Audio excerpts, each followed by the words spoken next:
Assalamualaikum warahmatullahi wabarakatuh. Perkenalkan, nama saya Mila Jamilatul Latifah. Di sini saya anggota dari kelompok 4, yaitu yang membahas tentang rumpun model pembelajaran sosial. Dan di sini juga saya menjadi moderator. Selain saya di sini, ada teman-teman saya yang akan membahas beberapa materi yang akan dipaparkan di sini. Yang pertama ada Muhammad Hilmi Mutakin Surahman, yang kedua ada Muhammad Hazim Nursamsi, dan yang ketiga ada Muhammad Kadafi Reskiana Putra. Oke, langsung saja ke pembahasan. Pembahasan yang pertama yaitu pengertian model pembelajaran sosial. Model pembelajaran merupakan istilah yang digunakan untuk penyelenggaraan proses belajar mengajar dari awal sampai akhir. Dan model pembelajaran sosial merupakan model pembelajaran yang menekankan individu dalam berhubungan dengan orang lain, terlibat dalam proses demokrasi dan bekerja secara produktif dalam masyarakat.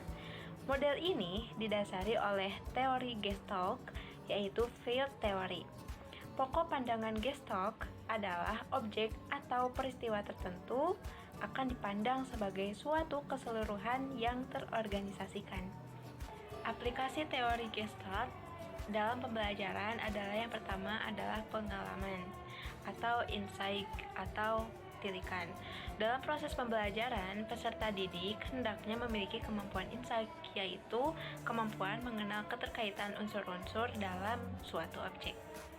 Lalu yang kedua, pembelajaran yang bermakna. Kebermaknaan unsur-unsur yang terkait dalam suatu objek akan menunjang pembentukan pemahaman dalam proses pembelajaran. Yang ketiga ada perilaku bertujuan. Perilaku peserta didik terarah pada suatu tujuan. Dan pembelajaran terjadi karena peserta didik memiliki tujuan dan harapan. Lalu yang keempat ada prinsip ruang hidup. Prinsip ini dikembangkan oleh Kurt Lewin tentang teori medan dan perilaku siswa terkait dengan lingkungan atau medan di mana peserta didik berada.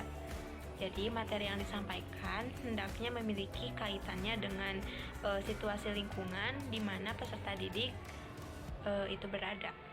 Lalu ada tujuan model pembelajaran sosial, diantaranya yang pertama adalah untuk mengembangkan serta menerapkan aspek-aspek manusia sebagai makhluk sosial. Lalu yang kedua, meningkatkan kemampuan peserta didik dalam bersosialisasi dengan orang lain. Lalu yang ketiga, membekali peserta didik tentang cara bagaimana bekerja sama dengan baik dalam suatu kelompok melalui bentuk kegiatan nyata, aktivitas pembelajaran. Lalu yang keempat, meningkatkan kemampuan peserta didik dalam pemecahan masalah. Lalu yang kelima, sebagai upaya perbaikan sistem kehidupan sosial masyarakat agar lebih terarah dan berkesinambungan. Bismillahirrahmanirrahim. Assalamualaikum warahmatullahi wabarakatuh. Di sini saya akan menjelaskan tentang teori belajar konstruktivisme. Konstruksi berarti bersifat membangun. Dalam konteks filsafat pendidikan, konstruktivisme adalah suatu upaya pembangunan atas susun hidup yang berbudaya modern. Konstruktivisme merupakan landasan berpikir atau filosofi. Pembelajaran kontekstual yaitu bahwa pengetahuan dibangun oleh manusia sedikit demi sedikit, yang hasilnya diperluas melalui konteks yang terbatas dan tidak sekonyong-konyong. Pengetahuan bukanlah seperangkat fakta, konsep, atau kaidah yang siap untuk diambil dan diingat. Manusia harus mengkonstruksi pengetahuan itu dan memberi makna melalui pengamalan nyata. Jadi, konstruktivisme didefinisikan sebagai pembelajaran yang bersifat generatif, yaitu tindakan mencipta suatu makna dari apa yang dipelajari. Konstruktivisme lebih memahami belajar sebagai kegiatan manusia membangun atau menciptakan pengetahuan dengan memberi makna pada pengetahuannya sesuai dengan pengalamannya. Konstruktivisme sebenarnya bukan merupakan gagasan yang baru apa yang dilalui dan dalam kehidupan kita selama ini merupakan himpunan dan pembinaan pengalaman demi pengalaman. Sekian dari saya. Wassalamualaikum warahmatullahi wabarakatuh. Bismillahirrahmanirrahim. Assalamualaikum warahmatullahi wabarakatuh. Perkenalkan, nama saya Muhammad Kadif Rizkana Putra dengan nomor NIM 11820200172. Izin menjelaskan terkait materi fokus belajar. Dalam pandangan belajar sosial, manusia itu tidak didorong oleh kekuatan-kekuatan dari dalam dan juga tidak dipengaruhi oleh stimulus-stimulus lingkungan. Teori belajar sosial menekankan bahwa lingkungan yang dihadapkan pada seseorang secara kebetulan. Lingkungan kerap dipilih dan diubah oleh orang itu melalui perilakunya sendiri. Dalam fokus belajar, di sini saya akan mencantumkan 2 poin. Yang pertama, pembelajaran melalui pengamatan dapat terjadi melalui kondisi yang dialami orang lain.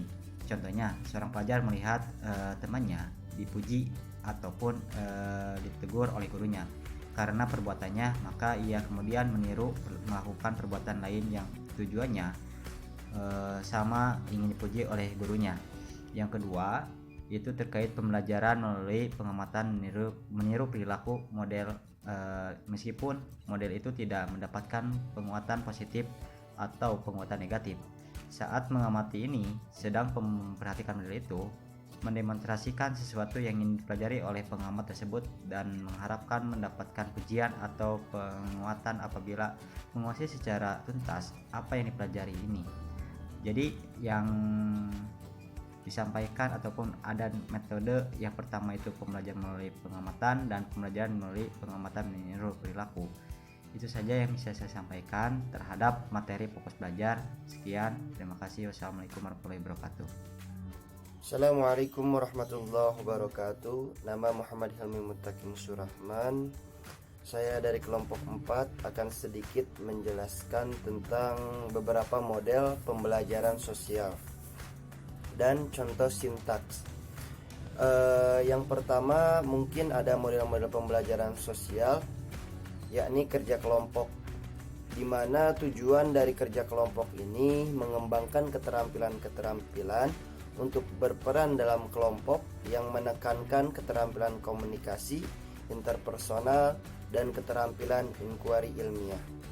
Selanjutnya ada inquiry sosial, yang mana mempunyai tujuan untuk pemecahan masalah sosial, terutama melalui inquiry ilmiah dan penalaran yang logis. Kemudian yang ketiga ada role playing, di mana role playing ini bertujuan untuk mengajak peserta didik dalam penyelidikan nilai-nilai pribadi dan sosial melalui tingkah laku mereka sendiri dan nilai-nilai yang menjadi sumber dari penyelidikan. Ya, mungkin untuk selanjutnya ada contoh sintaks inquiry sosial, yang mana tahap pertama adalah orientasi, di mana guru menjelaskan topik dan tujuan dan hasil belajar yang diharapkan kepada siswa. Kemudian guru menjelaskan pokok-pokok kegiatan yang harus dilakukan oleh siswa untuk mencapai tujuan. Kemudian ada guru menjelaskan pentingnya topik dan kegiatan belajar. Selanjutnya yakni tahap kedua, yakni merumuskan masalah, di mana guru membimbing siswa merumuskan masalah penelitian berdasarkan kejadian dan fenomena yang disajikan. Yang ketiga, mengajukan hipotesis. Guru membimbing siswa untuk mengajukan hipotesis terhadap masalah yang telah dirumuskan. Yang tahap keempat adalah guru membantu siswa melakukan pengamatan tentang hal yang penting dan mengumpulkan serta mengorganisasikan data. Yang kelima, tahap analisis data. Guru membantu siswa menganalisis data supaya menemukan suatu konsep atau temuan yang baru. Yang ketiga, penarikan kesimpulan dan penemuan. Guru membimbing siswa mengambil kesimpulan berdasarkan data dan menentukan konsep yang akan ditanamkan atau yang akan diciptakan. Mungkin sekian penjelasan dari saya. Mohon maaf apabila ada kata-kata yang salah. Terima kasih.